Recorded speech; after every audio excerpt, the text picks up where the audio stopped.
సభకందరికి నమస్కరిస్తూ మిర్యాల వెంకట్రావు గారిని నేను చిన్నప్పటి నుంచి మా ఇంట్లో చూస్తా ఉన్నా. ఎప్పుడైతే కాపునాడు ఆయన వచ్చి నాన్నగారు శివశంకర్ గారి దగ్గరికి వచ్చి కాపునాడు మొదలు పెడతామని, కాపునాడు ఆవిర్భావం నాకు అదృష్టం, ఒక పెద్ద ప్రైడ్ ఏంటంటే మా ఇంట్లో మొదలైంది కాపునాడు. అక్కడి నుంచి మిర్యాల వెంకట్రావు గారు దాన్ని అంచెలు తీసుకెళ్లారు మనకందరికీ తెలుసు. ప్రతిసారి ఆయన వచ్చినప్పుడు శివశంకర్ గారు వేరే కార్యక్రమాలలో బిజీగా ఉన్నప్పుడల్లా నేను మిర్యాల వెంకట్రావు గారితో నేనే కూర్చొని ఉండేవాడు. మిర్యాల వెంకట్రావు గారు నాకు తెలిసినంత వరకు ఇవాళకి ఒక 5 చాలా ఆప్తులుగా ఉన్నారు. అందులో వెంకటరత్నారు పరసా పరమేశ్వరరావు గారు, రత్నం గారు, వైజాగ్ నుంచి బోలిశెట్టి సత్య ఆయనకి ఏమేమి కావాలి పెట్టేది చూసుకునేవాడు.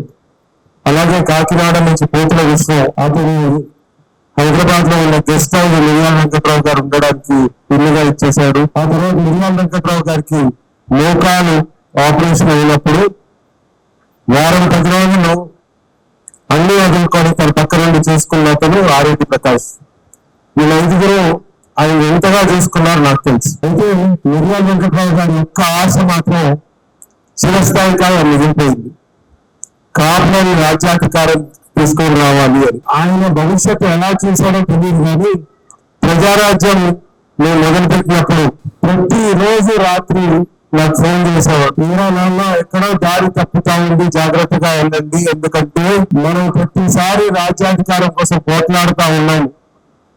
మనం ప్రతి ఫోరంలో మాకు రాజ్యాధికారం కావాలి పోట్లాడుతూ ఉన్నాము. ఒక్క ఛాన్స్ మీకు ఇచ్చాము, మీరు ఇలా పాడు చేసుకుంటారు అని అందరూ మనల్ని హేళన చేస్తారు, నవ్వుతారు, జాగ్రత్తగా ఉండండి, మీరు ఎక్కడో కరెక్ట్ గా చేయడం లేదా. ప్రతిరోజు రాత్రి 10:30కి ఆయన ఫోన్ నాకు వచ్చేది. దురదృష్టం ఆయన చెప్పినట్టే జరిగింది. అయితే ఆ రోజుల్లో ఈ మానవీయులను ఆలోచన అంతా వాళ్ళు ఒక పదవి తెచ్చుకోవాలని కాదు, నేను ఒక పదవిలో కూర్చుంటే నా కాపు సమాజాన్ని ఎలా పైకి తీసుకురావాలో ఆలోచించే వాళ్ళు ప్రముఖుల్లో మిర్యాల వెంకట్రావు గారు ఒకరు ఉండేవారు. ఏది చేసినా ఎలాగ కాపుని పైకి తీసుకొని రావాలి. శివశంకర్ గారు పెట్రోలియం మినిస్టర్ గా ఉన్నప్పుడు ఆయన చాలా క్లియర్ గా ఈ రూల్స్ పెడుతున్నాను నేను, ఈ రూల్స్ కి సెట్ అవుతూనే వీళ్ళకి గ్యాస్ ఏజెన్సీస్ పెట్రోల్ బంక్స్ ఇస్తా ఉన్న కాలంలో మిర్యాల వెంకట్రావు గారు వీళ్ళు కాపులు ఎట్టి పరిస్థితిలో ఇవ్వాలి, వీళ్ళు బీదవాళ్ళని ఎన్నెన్ని పేర్లు తీసుకొచ్చి ఆయనతో క్లియర్ చేయించి పెట్రోల్ బంక్స్ గ్యాస్ ఏజెన్సీస్ ఇప్పించారో నాకు తెలుసు. దురదృష్టం ఏంటంటే ఆయన లాస్ట్ డేస్ లో ఆయన మోకాళ్ళలో నొప్పులు వచ్చి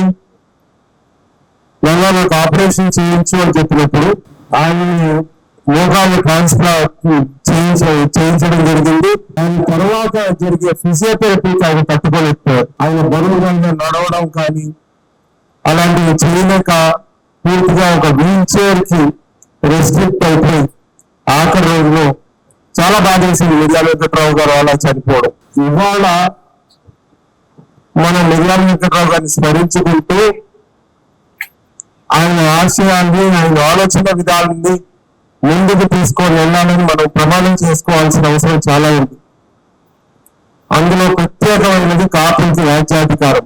అటు విభజన తర్వాత అటు ఆంధ్రాలో ఇటు తెలంగాణ వరకు విభజన అయిపోయింది కాబట్టి శివశంకర్ గారు కానీ తమ్ముడు సుధీర్ కానీ ఎలాగైతే కాపుల బాధ్యత తీసుకున్నాడు, ఇక్కడున్న కాపుంది, మిగిలిన కాపుంది, తూర్పు కాపుంది బాధ్యత నేను తీసుకుంటానని మీ అందరికీ మాట ఇస్తా ఉన్నా. అది నా సైడ్ నుంచి ఒక వాగ్దానం, ప్రమాణం. కానీ ఆంధ్ర సైడ్ లో కూడా మనం ఎట్టి పరిస్థితుల్లో అధికారం రావాలి, 2029లో అధికారంలోకి వస్తామని ఆశిస్తూ మనందరం కలిసికట్టుగా, ఎందుకంటే తెలంగాణ వరకు నేను మీకు చెప్తాను, ఆంధ్ర నుంచి తెలంగాణకి షిఫ్ట్ అయిన అతి పెద్ద కమ్యూనిటీ ఏంటి అంటే అది కాపు, తూర్పు కాపు కమ్యూనిటీ. నేను ప్రతిసారి చెప్తా ఉంటాను, కుకట్పల్లి నియోజకవర్గంలో ఏదైతే ప్రతిసారి కమాండ్స్ గెలుచుకుంటూ వస్తున్నారో వాళ్ళ సంఖ్య 13,000, కాపుల సంఖ్య 64,000.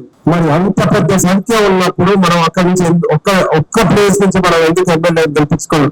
అదొక్కటి వదిలిపెట్టండి. మనం ఏకమైతే మీరు సహాయ సహకారం అందిస్తే మెజారిటీ సీట్లు తెలంగాణలో కాపులు గెలిచేలాగా చూసుకునే బాధ్యత మేము తీసుకుంటాం. మనమందరం ఒకటిగా ఉంది, మనందరం ఒక ఫోర్స్ గా తయారైతే మనం ఎట్టి పరిస్థితుల్లో సాధిస్తామని చెప్తూ నాకు ఈ అవకాశం ఇచ్చినందుకు చాలా చాలా ధన్యవాదాలు.